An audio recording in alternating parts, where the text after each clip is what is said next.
આજરોજ જૂનાગઢ મુકામે 77મા વન મહોત્સવની મારી સૌને હૃદયની શુભકામના પાઠવું છું। જે રીતે વન મહોત્સવના માધ્યમથી એક લોકોમાં પણ જાગૃતતા આવતી હોય છે, જ્યારે પણ વન મહોત્સવની શરૂઆત થઈ છે ત્યારથી અત્યાર સુધીમાં જાગૃતતા લાવવા માટે ખૂબ મોટા પ્રમાણમાં વન મહોત્સવ થઈ રહ્યા છે।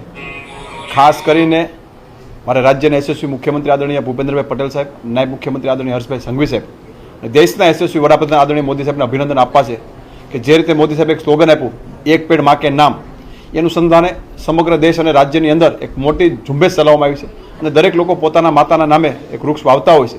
મિત્રો, અત્યારની પરિસ્થિતિને સામનો કરવા માટે ગ્લોબલ વોર્મિંગની જે રીતે પરિસ્થિતિ વધતી રહી છે, એ પ્રકારે દરેક લોકોને પણ અપીલ સાથે નમ્ર વિનંતી પણ કરું છું કે આપણે પણ આપણા માતાના નામે, આપણા પરિવારના નામે વૃક્ષોનું વાવેતર કરવું જોઈએ, જેથી કરીને ગ્રીનરી જેવું વાતાવરણ આપણે સર્જી શકીએ અને ગ્લોબલ વોર્મિંગ પરિસ્થિતિની સામે આપણે સારી રીતે ટકી શકીએ। એ પ્રકારે આપણે બધા ઝુંબેશમાં પણ જોડાવવું જોઈએ।